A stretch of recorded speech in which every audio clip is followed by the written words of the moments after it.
Boy, there are no crazy ideas right now. It is an interesting time to be alive in America. Senator Mike Lee is joining me now. Yesterday, he proposed using letters of marque and reprisal to weaken the drug cartels. And I mean, I'm in love with this old-timey constitutional idea, but it basically would make private citizens or companies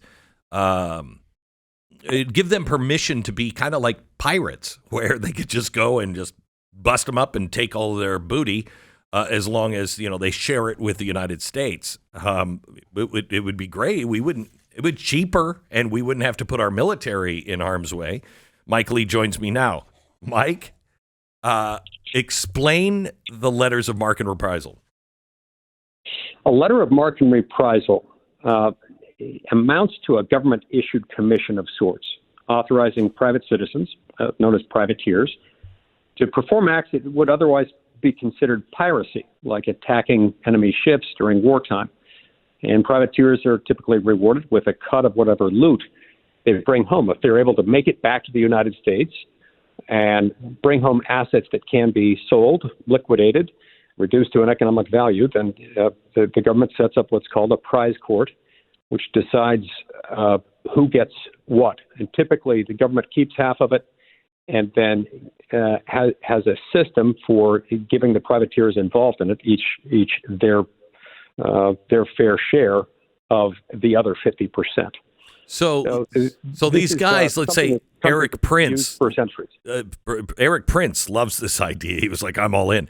He would go down to the border and he would break up the cartels as they're shipping stuff across the border, grab their cash, their guns, their cars, they're using boats, whatever, and the drugs, and then give those to the government, and the government would say, okay, Eric, this part is yours.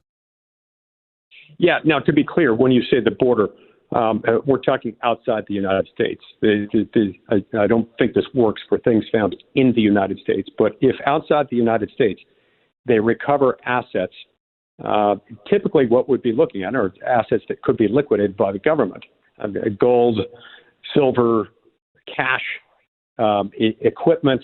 If they can bring those things back into the United States, and they can then be sold. Now, that also raises the question of the drugs. Obviously, we're not going to allow those to be sold. And so you'd either have to exclude those, or the government would just have to go out of pocket to reward them for bringing that back in. And that's one of the things that would have to be discussed. This is a tool that hasn't been used by the United States for a long time, but it's a tool that harnesses, self-interest, harnesses what people could gain by this in a way that could really be advantageous to the United States. Boy, I got to tell you, I love this idea. Donald Trump Jr. loves this idea. But it does seem like something that Mexico would hate. Sure. I mean, it depends on who you're talking about within Mexico. Hardworking individual Mexican citizens who have lived under the tyranny of these cartels, who have been affected by the violence that is rampant throughout the country and sponsored by the cartels. A lot of them would perhaps not have much of an objection, if any objection at all, because they want to be free of this stuff. But yeah, I can imagine that the Mexican government might have feelings about it. Yeah. But this is different. This is different in the sense that it's not the United States undertaking any kind of an effort to have a military presence in Mexico, which would, of course, be unacceptable to Mexico.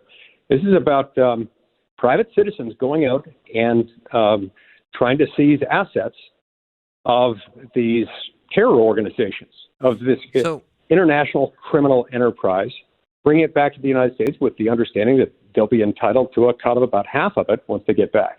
So the one thing that I was thinking before this idea was we're going to send in SEAL teams and they'll just be gone before the sun comes up and you'll never know who did it. And there will just be a lot of dead cartel members laying there in the sun as it starts to rise.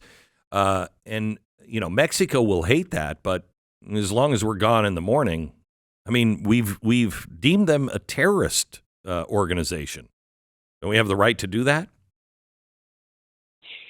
Once that happens, you can imagine there might be circumstances in which that would occur. But again, a letter of marque and reprisal allows us to avoid doing that. That creates an additional set of difficulties for us that we wouldn't face if we were authorizing privateers to do that.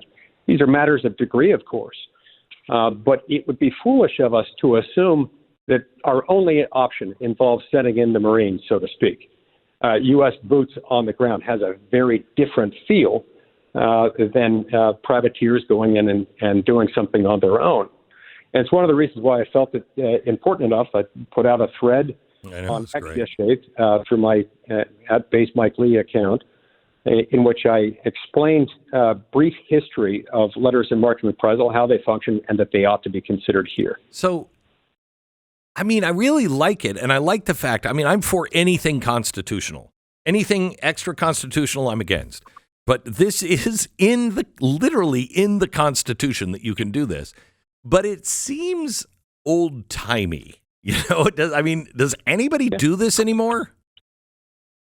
No, and the United States hasn't done it, arguably in over 100 years. In a couple of 100 years. Yeah.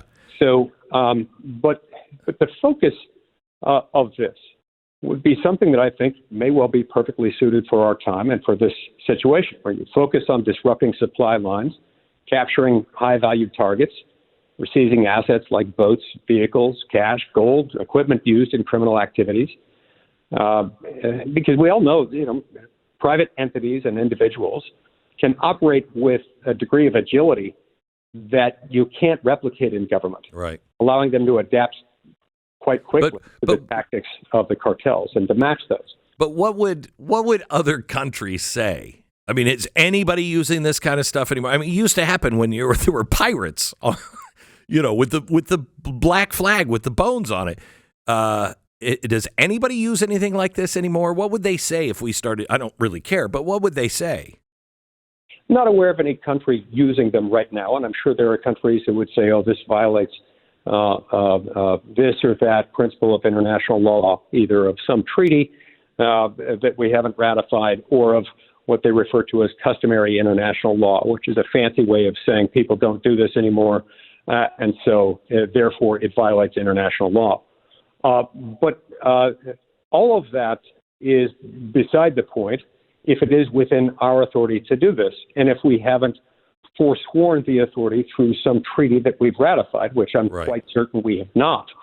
And so that's why this is a tool that we shouldn't take off the table, and it's an idea whose time may well have come. We haven't used it in a long time.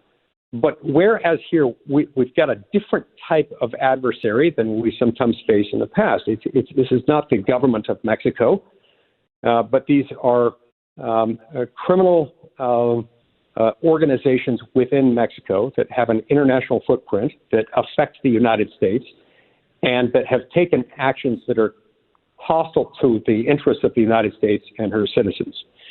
So in this circumstance, it would be irresponsible of us not to consider it. And I think we ought to explore this and perhaps issue some letters of marque and reprisal. The fact that it hasn't happened in a long time, likely since the 1800s, doesn't mean that the power doesn't exist, and certainly doesn't mean that we couldn't benefit from it. Right.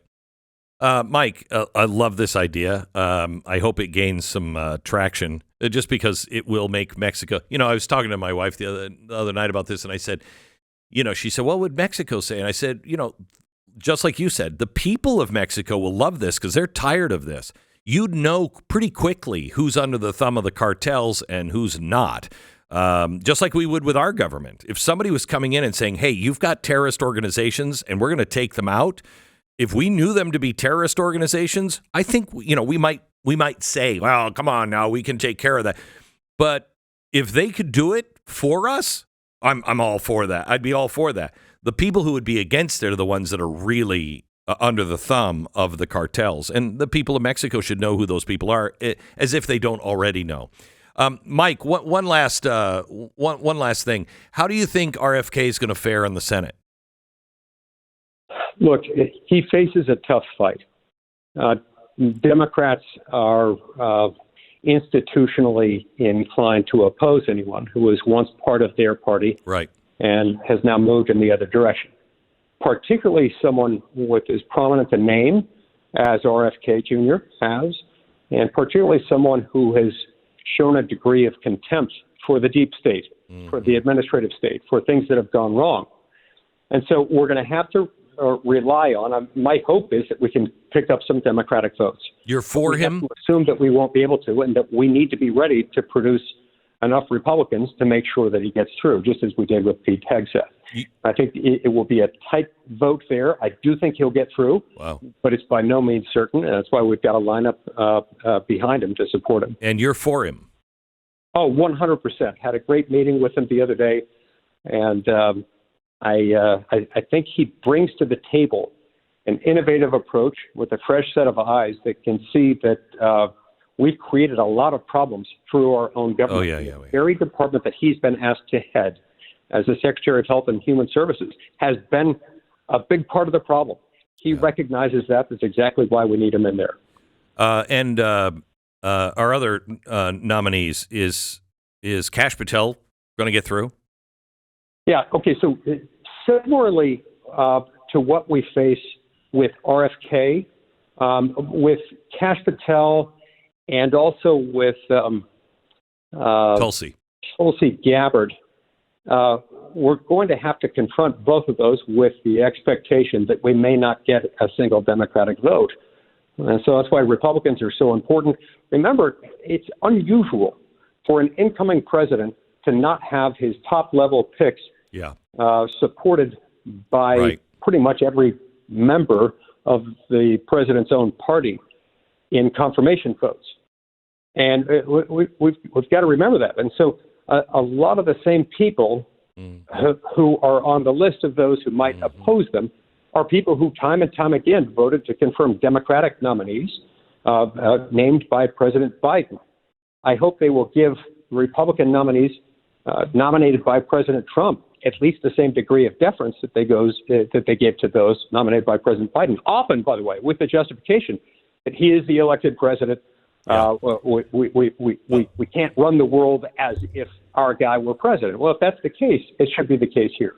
Well, that's a nice way of saying what I believe, which is vote these weasels out if they fail to support the president. We have one shot at this, and so far, Donald Trump and those who are supporting him are doing amazing things in the first week.